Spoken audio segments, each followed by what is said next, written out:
Warning! Kinda Murdery contains adult themes, explicit language, and descriptions of violence. It is not suitable for anyone, and we recommend you stop listening now.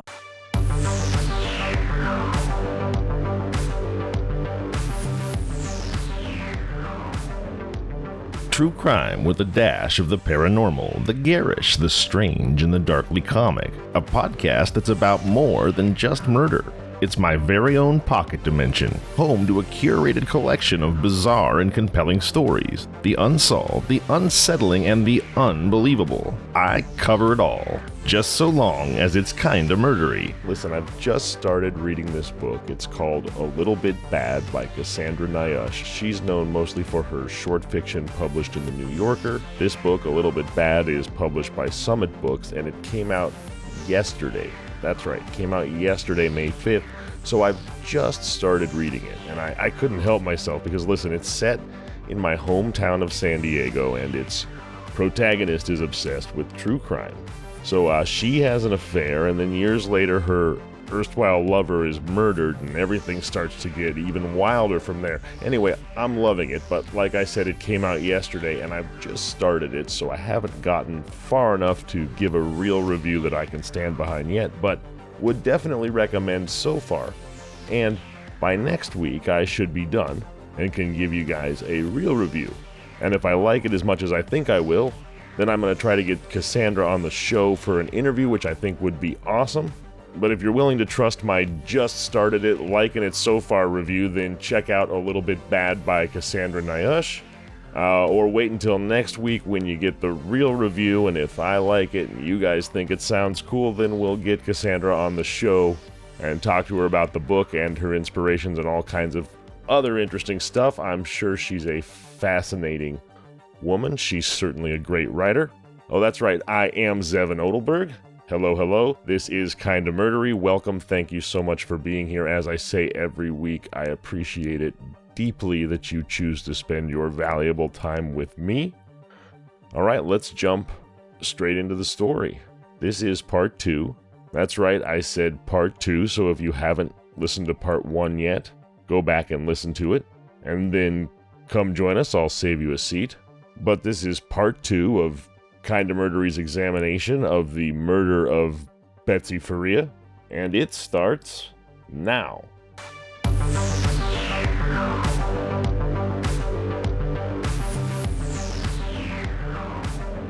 The first deputies through the front door found Russ Faria standing near the edge of the living room with a phone still pressed against his ear.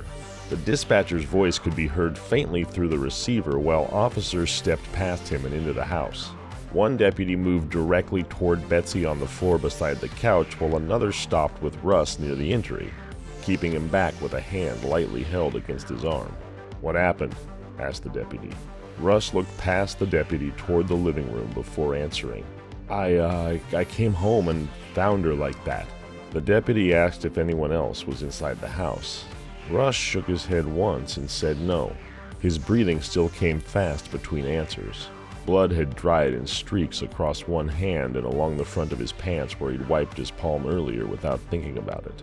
The deputy near Betsy crouched low beside the body, taking the room in piece by piece before touching anything.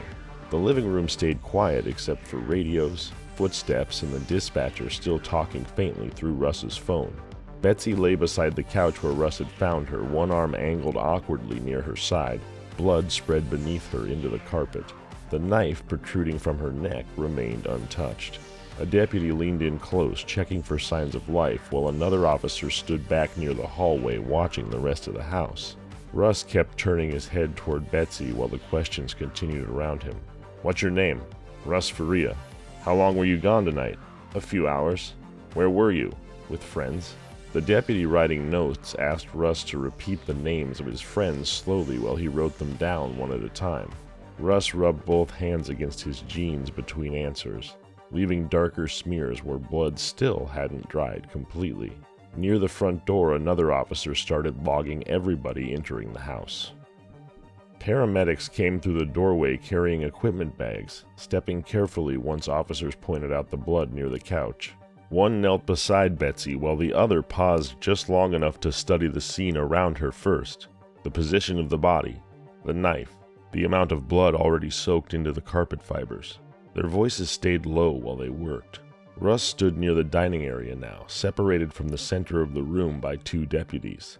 He kept looking toward the paramedics while an officer continued questioning him. "When was the last time you saw your wife alive?" Before I left tonight. She was home resting after her treatment." "What time did you leave?" "Around 6. The deputy wrote steadily without looking up much while Russ answered. Every few seconds, Russ shifted his weight or craned his neck slightly, trying to see past the officers moving around the living room. One deputy noticed and quietly told him to stay where he was. Russ nodded and stayed planted beside the dining table. Outside, patrol cars lined the street in front of the house, red and blue lights washing across nearby garages and parked cars. Neighbors had started gathering near driveways and front walks, bundled in jackets against the cold while watching officers move in and out through the open front door. Every time the door opened wider, voices and radio traffic spilled briefly out into the neighborhood before the sounds softened again. Inside, investigators started photographing the living room before anything was moved. One crouched near the floor taking wide shots of the couch, carpet, and blood spread around Betsy's body. Another stood farther back, photographing the room from corner angles before moving closer for tighter shots. Flash after flash lit the walls white for an instant. Russ watched part of that from the kitchen entrance while another deputy continued asking questions. "Did you touch the knife?" "No." "What did you touch?" "Her shoulder. I checked her neck." The deputy asked him to describe exactly where he had put his hands. By then, the house had divided into separate pockets of activity happening at once. Patrol officers controlled the front entry while paramedics stayed near Betsy and investigators worked the living room floor around them. Detectives had started arriving too, walking into the house more slowly than the first responders had, stopping near the body to study the scene before speaking much at all. One detective finally sat across from Russ at the dining table and started again from the beginning. "What time did you get home?" Russ answered. "What did you do when you walked in?" "I called for her. Then I found her." The detective watched Russ carefully while he spoke, occasionally glancing down at his notes. "When you found her, what did you do first?" "I touched her shoulder. I thought maybe she was still alive." Behind them, another camera flash lit the living room again, while evidence markers began appearing near the couch and across the blood-stained carpet around Betsy's body. The detectives kept Russ at the dining table while the scene team worked through the house room by room. Questions were repeated in slightly different ways each time a new investigator sat down across from Russ. Where had he parked when he arrived home? Which room had he entered first? Whether any doors had been locked when he came inside. Russ answered each question while rubbing his hands together or wiping them again against his jeans without seeming to notice he was doing it. One detective asked him to walk through the evening from the beginning. Russ said Betsy had been home after chemotherapy, resting while he left to meet his friends. He described leaving for the weekly gathering, then returning home later that night and calling out for her after he came inside. "What made you go into the living room?" asked the detective. "Well, I couldn't get her to answer me." The detective wrote that down immediately. In the living room, investigators photographed everything before collecting it. One technician worked slowly around the blood-stained carpet, placing numbered markers beside visible evidence, while another took close-up photographs from different angles near the couch. The knife, still protruding from Betsy's neck, remained untouched while they documented the position of the body and the surrounding room. An investigator near the hallway photographed a pair of slippers with blood on them before placing markers nearby. Another technician crouched low to photograph stains leading across part of the carpet near the living room area. Every movement inside the room stayed deliberate. Officers stepped carefully around evidence markers and avoided the blood spread beneath Betsy. From the dining area, Russ could still see pieces of the activity through gaps between investigators moving around the house. Detectives began reaching out to the friends Russ had said he had been with that evening. Names from the game night group had already been written down during the first interviews inside the house. Officers worked phones near the kitchen while another detective continued talking to Russ across the table. "What time did you leave your friend's house?" I don't know exactly." "Did anybody leave with you?" "No." The detective asked him again about finding Betsy. "When you saw her, what did you think happened?" Russ looked down at his hands before answering. I don't know. I just saw the knife and all the blood." One investigator entered briefly from the living room and quietly handed the detective another sheet of notes before stepping back out toward the crime scene area. Outside, the neighborhood remained awake long past when the street usually went dark. Patrol car lights continued flashing across lawns and garage doors while officers moved between the house and their vehicles, carrying equipment bags, cameras, and evidence containers. Neighbors stayed gathered in small groups near the curb, speaking quietly while watching the activity around the Faria home.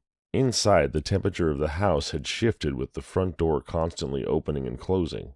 Cold air moved through the entryway every time another officer came inside. A detective finally asked Russ if he needed water. Russ nodded once, and a deputy brought him a bottle from the kitchen. He twisted the cap off slowly, hands still stained dark along the fingers and knuckles. Across the room, another camera flash lit the hallway white for a split second. As the interviews continued, detectives started narrowing the timeline surrounding Betsy's last known hours alive. They asked Russ again about the chemotherapy appointment, about Pam Hupp driving Betsy home afterward, and about the text Betsy had sent earlier that evening saying Pam had brought her home to bed. Russ answered each question while detectives compared his statements against notes already collected from the house and phone records beginning to come in. "Did you speak to Pam tonight?" "No." "When was the last time you saw her?" "Earlier, before I left." The detective kept writing while another investigator moved through the dining room, carrying sealed evidence bags out through the front door. From deeper in the house, the sound of cameras clicking and officers speaking quietly to each other continued without stopping. By the early hours of the morning, the house had taken on the rhythm crime scenes often do after the first rush settles down. Fewer people talking at once. More quiet movement. Investigators crossing the same rooms repeatedly, checking details they had already looked at once before. Evidence bags lined part of the dining area table while photographs continued in the living room around Betsy's body. Russ remained seated nearby while detectives kept working through the timeline again from the beginning. "What time did Pam leave the house?" "I don't know exactly." "What was Betsy wearing when you left?" Russ paused before answering, eyes drifting toward the living room again. I don't remember." The detective watched him for a second before writing something down. One investigator focused on documenting blood evidence throughout the living room area. Another photographed spots near the hallway and portions of the floor surrounding the couch from different angles before kneeling lower for close-up shots. The pair of slippers investigators had marked earlier remained near the edge of the room while technicians continued photographing them before collection. A detective stepped carefully through the scene and stopped near the couch, studying the room without speaking for several seconds. His eyes moved from the bloodstains to the knife and then toward the surrounding furniture. Behind him, another investigator quietly said, "There's a lot here." The detective nodded once without looking away from the scene. Across the room, the sound of a camera shutter clicked again and again. Russ's friends had begun speaking with investigators by then, confirming that Russ had been with them earlier in the evening during the regular game night gathering. Detectives moved between conversations inside the house and phone calls with witnesses outside it, building timelines on legal pads and notepads scattered across the dining table. One detective returned to Russ with another series of questions. "When you found her, did anything in the room look disturbed?" "I wasn't looking at the room, I was looking at her." "Did you move anything besides touching her?" "No." The detective asked him to describe exactly where he had knelt beside Betsy. Russ leaned slightly forward in the chair while explaining, one hand unconsciously rubbing at the dried blood still visible near his wrist. Elsewhere in the house, investigators began collecting items that had already been photographed and documented. Evidence technicians moved slowly, changing gloves repeatedly while sealing objects into bags and labeling them before carrying them out through the front door. The knife remained in place while the rest of the room continued to be processed around it. Near the kitchen, one investigator quietly discussed the timeline involving Pam Hupp driving Betsy home after chemotherapy. Another detective reviewed notes involving Betsy's text message sent earlier that evening. Betsy texted, "Pam Hupp wants to bring me home to bed. She offered and I accepted." The detective reread the line once more while comparing timestamps written beside it in his notes. Behind him, another officer carried additional evidence bags toward the entryway. As the night continued, detectives kept returning to the same basic questions surrounding the final hours before Betsy's death. Who had seen her last? Who had spoken to her? Who had been inside the house? Russ answered each round of questions while the activity around him never fully stopped. Officers moving through doorways, radios crackling softly, investigators stepping carefully around the taped-off living room. One detective finally closed his notebook for a moment and looked directly at Russ. "We're going to keep working through everything tonight." Russ nodded once. From the living room, another burst of camera flashes briefly lit the hallway while investigators continued documenting the scene around Betsy's body. By morning, detectives had started pulling together the first full timeline of Betsy's last day alive. Notes covered tables inside the house and continued into patrol cars parked outside. Times were written down, crossed out, then rewritten as investigators compared statements against phone records and witness interviews. The chemotherapy appointment sat near the center of everything because it established where Betsy had been earlier that day and who had been with her. Pam Hupp's name appeared repeatedly in the notes. Detectives confirmed that Pam had driven Betsy home after treatment. They also had the text message Betsy sent Russ that evening. "Pam Hupp wants to bring me home to bed. She offered and I accepted." One detective circled the timestamp beside the message while another copied it into a separate report. Investigators also focused heavily on Russ's movements that evening. Detectives spoke again with the group of friends Russ said he had been with during the game night, comparing each account against the others to see whether the timelines matched. The interviews happened separately, different conversations, different officers, the same basic questions repeated over and over. What time did Russ arrive? What time did he leave? Did he leave at any point during the night? The friends described the gathering as routine, the same kind of night they'd held many times before. Games, movies, food spread out on tables while people moved in and out of conversations over the course of the evening. Detectives wrote down each detail carefully, checking times against phone activity already being pulled into reports. Back at the house, investigators continued processing the living room around Betsy's body. Crime scene technicians worked methodically through the physical evidence.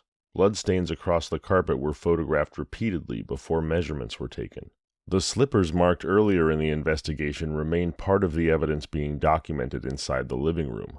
Detectives moved slowly around the scene while technicians pointed out specific areas they wanted preserved in photographs before collection.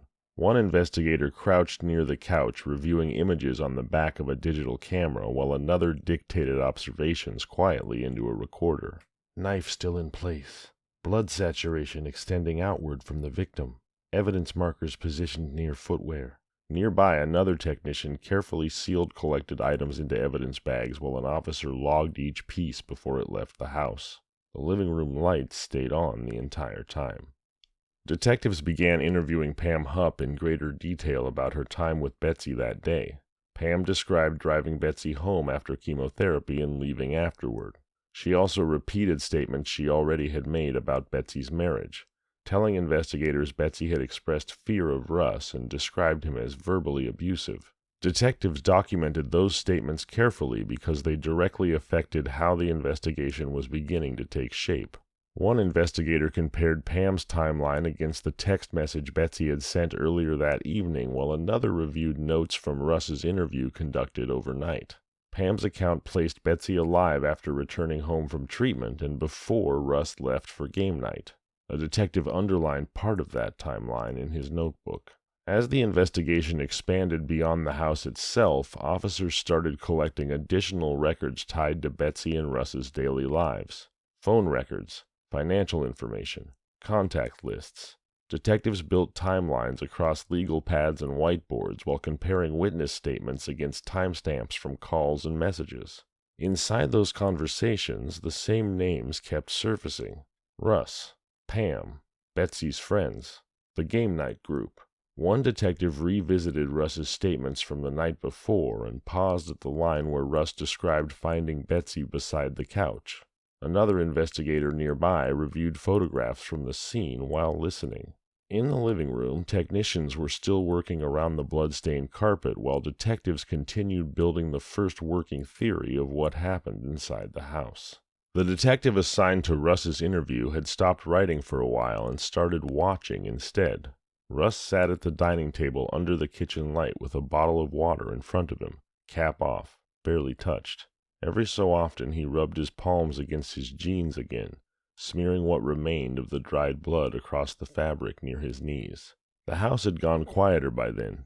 Most of the patrol officers who had crowded the rooms earlier were outside or working elsewhere, leaving only the low murmur of investigators and the occasional burst of radio traffic drifting in from the front doorway. A detective flipped back a few pages in his notebook. "You said Betsy was resting when you left?" Russ nodded once. "What exactly do you mean by resting?" "She was tired from chemo. She was laying down." "Did she say anything before you left?" Russ looked down toward the table before answering. "No, nothing unusual." The detective let the silence sit there for a few seconds before asking his next question. In the living room, investigators were still working around the body. One technician crouched beside the couch photographing small areas of carpet, while another stretched a measuring tape across portions of the floor near the bloodstains. The camera flashes came slower now, spaced farther apart than before, each burst briefly whitening the walls and ceiling before the room settled back into steady lamplight. A detective stood near the edge of the room holding a stack of photographs already printed from earlier shots. He compared the images against the room in front of him, eyes moving between the bloodstains, the couch cushions, the knife still protruding upward from Betsy's neck. Another investigator stepped carefully around an evidence marker and stopped beside him. "What are you seeing?" The detective lowered one of the photographs slightly. "A lot of blood for a suicide." Neither man spoke for a few seconds while they kept looking at the room. Back at the dining table, another detective had joined the interview. He carried a fresh notebook and a styrofoam cup of coffee that smelled burnt the second he set it down. He didn't sit immediately. Instead, he stood beside the table looking over the earlier notes while Russ waited across from him. "You and your wife having problems?" Russ exhaled through his nose before answering. "Everybody has problems." "That's not what I asked." Russ shifted in the chair, glancing once toward the living room before looking back. "We argued sometimes." "How bad?" "Normal bad." The detective finally sat down then, flipping open the notebook slowly while the other detective watched Russ over folded arms. Outside, another set of headlights swept briefly across the kitchen window before fading away again. From deeper in the house came the sound of another evidence bag being sealed shut. Pam Hupp's earlier statements were already circulating among detectives inside the house. Printed notes from her interview sat clipped to a legal pad near the kitchen counter while one investigator reread portions aloud quietly to another. Betsy afraid of Russ. Russ verbally abusive. Betsy worried about money. The investigator reading paused occasionally to underline lines with the cap of his pen while the other detective listened. Across the room, Russ kept answering questions. "When was the last time you and Betsy argued?" "I don't know." "This week?" "Probably." "What about?" Russ rubbed one hand against his forehead and stared at the table a second before answering. "I don't remember." The detective wrote anyway. Near the hallway entrance, an evidence technician walked past carrying several sealed bags while another investigator photographed the slippers again. The longer the night went, the more the investigation settled around the assumption that the answers were already somewhere inside the house. Detectives moved slower now, less urgency in their footsteps, more time spent standing still and studying details before speaking. One investigator remained near the couch almost continually, occasionally kneeling to examine something near the floor before standing again and quietly discussing it with the others nearby. At the dining table, the questioning narrowed further. "Did Betsy ever threaten suicide?" "No." "Did she seem depressed tonight?" "She was sick, tired." The detective watched Russ carefully after each answer, waiting to see whether anything changed in his face before moving on to the next question. In the living room, the knife still remained where investigators had first found it, surrounded now by evidence markers, camera equipment, and the dark stains spreading through the carpet beneath Betsy's body. Near dawn, the house had settled into that strange, exhausted quiet that crime scenes sometimes reach after everyone has been awake. too long. Coffee cups sat half-finished on counters and end tables. Jackets hung over chair backs. Detectives moved more slowly through the room now, not because the work had stopped, but because they were looking harder at smaller things. A camera flash still went off now and then from the living room, but long stretches passed in between with only the sound of low voices and shoes crossing the floor carefully. At the dining table, one detective flipped through a stack of notes while another reviewed photographs spread out beside him. Russ remained in the same chair he'd been sitting in for hours, shoulders slumped now, voice rougher each time he answered another question. The detective tapped one of the photographs lightly with his pen. "Walk me through exactly what you touched again." Russ leaned forward slightly in the chair, elbows near his knees, eyes fixed on the table while he answered. "I touched her shoulder first." "With which hand?" "My right."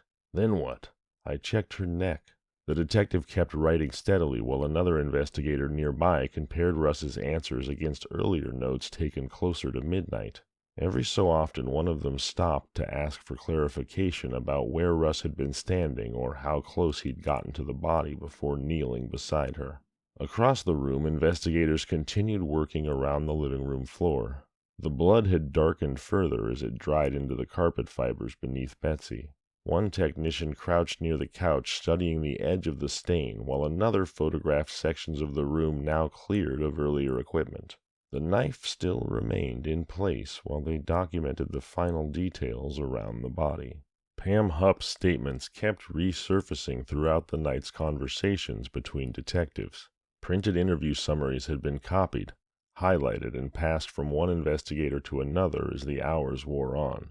One detective stood near the kitchen counter rereading portions quietly under his breath, while another leaned beside him listening. "She said Betsy was afraid of him. She also said Betsy talked about money." The second detective took the papers and scanned them himself while looking toward the dining room where Russ still sat answering questions. Nearby, another investigator reviewed the text message Betsy had sent earlier that evening about Pam bringing her home to bed after treatment. The timestamp beside the message had been circled several times in dark ink. From outside came the muffled sound of another patrol car door shutting. Inside the living room, investigators had finally begun preparing for the removal of Betsy's body. Before anything changed, more photographs were taken from multiple angles around the couch and surrounding floor. One detective stood with folded arms near the hallway entrance, watching silently while technicians documented the knife, the blood patterns, and the position of Betsy's body one final time before movement disturbed the scene. The room looked crowded with evidence markers by then. A technician near the couch spoke quietly to another investigator. "Careful around the right side there." The second investigator adjusted his footing immediately, stepping around the edge of the blood stain while carrying additional evidence bags toward the dining area. Camera flashes reflected briefly across the living room windows each time another photograph was taken. At the table, Russ looked up when the flashes went off, then lowered his eyes again. The detectives questioning Russ had narrowed almost completely onto timing by then. They revisited the sequence repeatedly. Chemotherapy appointment, Pam driving Betsy home, Russ leaving for game night, Russ returning to the house. The same names and times moved in circles across pages of notes spread over the dining table. One detective pointed at the notebook in front of him. "You're sure nobody else had a key to the house?" Russ answered quietly. "Not that I know of." The detective wrote that down, then immediately followed with another question. "When you came in tonight, was anything missing?" "No." "Anything out of place?" Russ paused longer this time, staring toward the living room before answering. I wasn't looking at the room. I saw Betsy." From the other side of the house came the sound of investigators beginning the careful process of moving evidence out toward waiting vehicles as daylight slowly started appearing through the windows near the kitchen. By morning, detectives had moved beyond the first wave of emergency response and into the slower work of deciding what kind of case they believed they were standing inside. The house looked different in daylight. The flashing patrol lights that had washed across the walls overnight were gone now, replaced by gray morning light coming through the windows and falling across the same rooms investigators had spent hours walking through. Evidence tape still crossed portions of the living room while technicians carried equipment in and out through the front door. One detective stood near the kitchen counter, flipping through photographs taken overnight, while another reviewed interview notes beside him. The pages were already crowded with names, times, arrows, underlined phrases. Russ sat at the dining table again while detectives resumed questioning him after only a short break. When you left for game night, was Betsy already in bed? No, resting. On the couch? I think so. The detective wrote something down immediately. The living room had become the center of nearly everything investigators discussed. Detectives drifted back toward it repeatedly, even while talking elsewhere in the house, standing near the couch and quietly comparing observations with each other. One investigator crouched beside the carpet studying photographs while another looked directly at the room itself, comparing the images against the physical scene in front of him. The knife had finally been removed by then and logged into evidence, but the outline of the scene remained unchanged around the couch. Dark bloodstains still spread through the carpet fibers beneath where Betsy's body had been. A detective near the hallway spoke quietly to another investigator. "You thinking homicide?" The second detective didn't answer immediately. He kept looking at the room a few seconds longer before speaking. "I'm thinking this doesn't look right." Neither detective raised his voice above conversation level. Investigators continued tightening the timeline surrounding Russ's evening with his friends.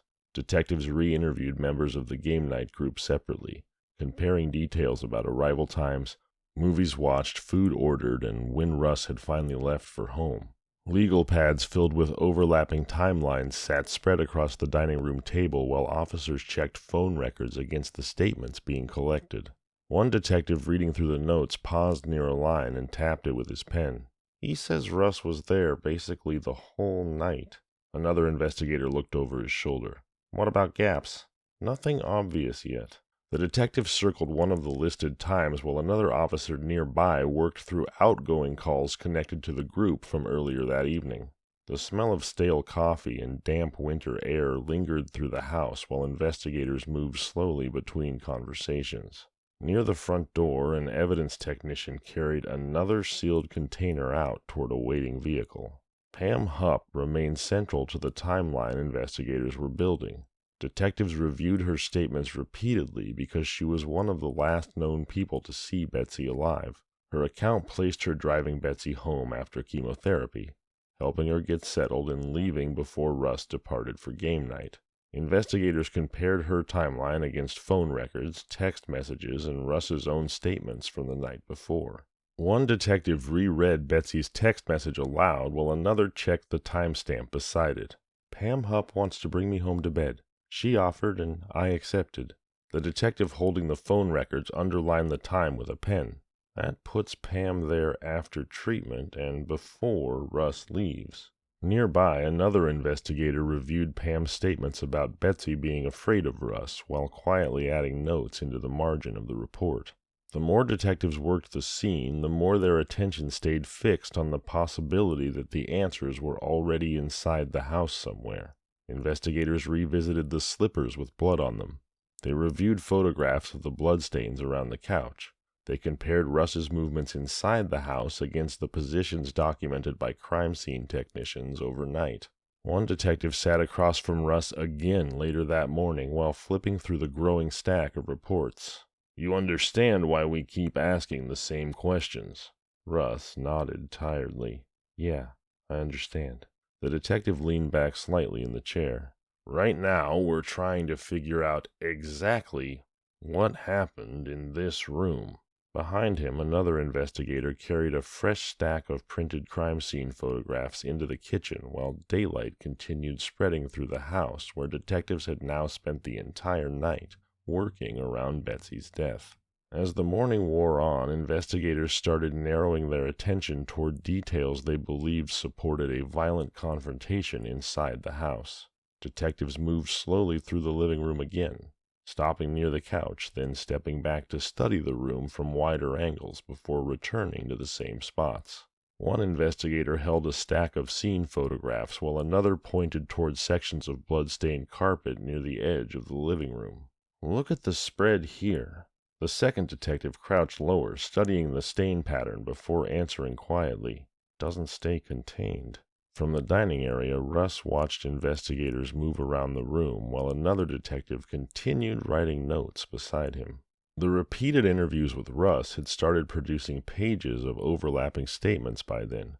Detectives compared earlier answers against newer ones, line by line, occasionally circling details or writing short notes in the margins beside specific times. One investigator flipped through several pages before stopping near the middle of the stack. "You said earlier that you called for Betsy twice before seeing her." Russ nodded once. "I think so." "You think so, or you did?" Russ rubbed his forehead before answering. "I did." The detective wrote something down while another investigator across the room reviewed photographs from the scene at the same time. Every answer Russ gave now was being matched against earlier notes, timestamps, and physical evidence collected inside the house. The questioning stayed calm, but the pauses between questions had grown longer. Detectives also continued revisiting Pam Hupp's statements throughout the day. Printed summaries from her interviews remained spread across portions of the dining table beside photographs, phone records, and handwritten timelines. One investigator reread sections describing Betsy's fear of Russ, while another reviewed notes tied to the insurance policy discussions Pam claimed Betsy had mentioned during her treatment appointments. A detective near the kitchen quietly said, "She's giving us motive." Another investigator looked back toward Russ before answering, "Or she thinks she is." The first detective didn't respond right away. He continued scanning the pages in front of him while the second detective picked up Betsy's text message again and reread the line about Pam bringing her home after treatment. Outside, daylight had fully replaced the flashing patrol lights from earlier in the night. Inside the living room, investigators had started removing larger pieces of evidence from the scene. Technicians carried sealed containers through the house one at a time, while detectives documented where each item had originally been found before it left the room. The couch remained in place, surrounded by evidence markers and sections of blood-stained carpet that investigators continued photographing before collection. One technician knelt near the floor, trimming sections of carpet around specific stains, while another carefully labeled bags at a folding table set up near the hallway. The room smelled sharply of cleaning chemicals, latex gloves, stale air, and dried blood. A detective standing near the couch glanced toward another investigator and said quietly, "This wasn't quick." The other detective kept his eyes on the floor while answering, "No." Camera shutters continued clicking through the room while technicians worked. By later that afternoon, the investigation had begun shifting from simple scene processing into theory building. Detectives gathered around dining tables, counters, and the hood of patrol cars outside, comparing notes from interviews, evidence collection, timelines, and phone records. Russ's account remained central to nearly every conversation because he had discovered the body, lived in the house, and had been gone during the estimated window investigators were trying to define. One detective reviewing notes finally closed the folder in front of him and looked toward another investigator nearby. "You think he's lying?" The other detective crossed his arms before answering, "I think we keep digging." Inside the house, investigators were still moving carefully through the living room, photographing the last remaining sections of the scene while the evidence gathered during the night and morning continued leaving the house, piece by piece. By late afternoon, the investigation inside the house had started settling into something more focused. Earlier in the day, the rooms had been crowded with patrol officers, paramedics, and people moving quickly from one task to another. The urgency had burned off hours ago. Now the movement inside the house looked slower and more deliberate. Detectives stood still longer before speaking. Investigators returned repeatedly to the same sections of the living room floor, crouching beside stains they had already photographed twice before. Notes had spread across the dining table in loose stacks. Crime scene photographs, interview summaries, phone logs, legal pads filled with timelines written and rewritten as the day progressed. Russ remained at the dining table while investigators continued working around him. He looked exhausted by then.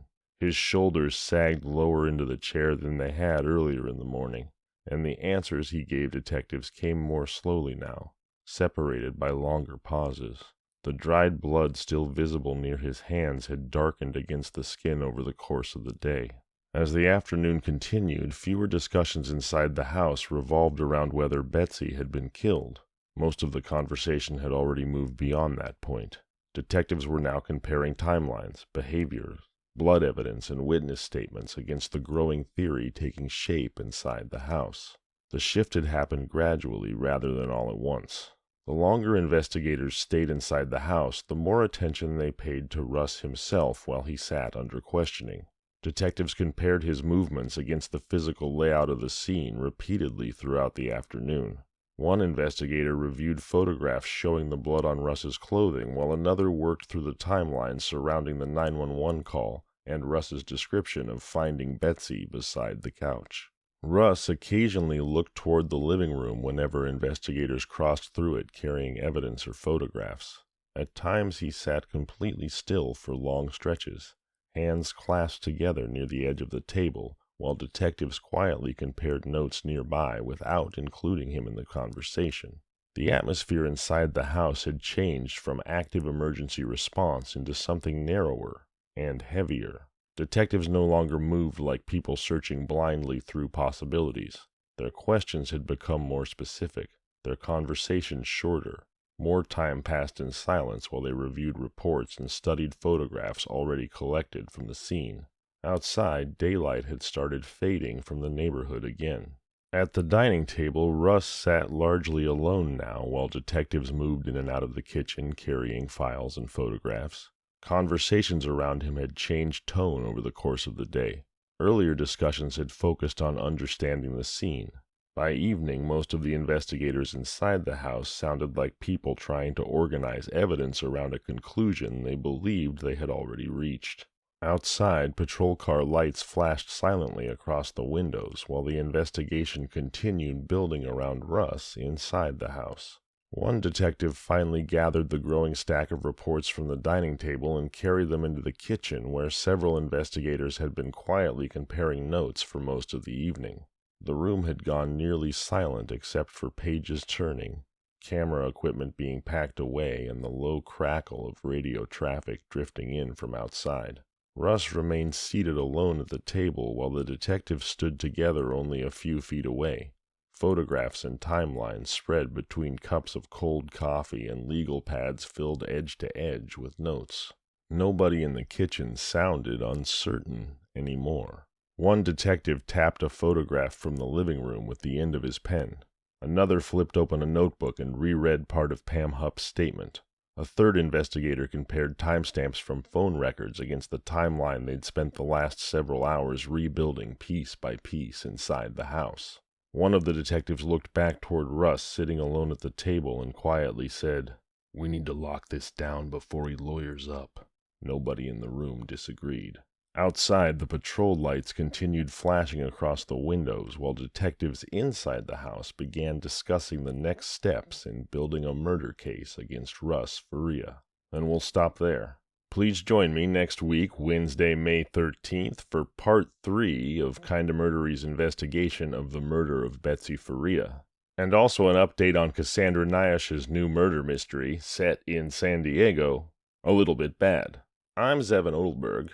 And this has been Kinda Murdery. If you like the show, please subscribe, review, and tell your friends. You can find us on social media at Kinda Murdery or email at kindamurdery@gmail.com.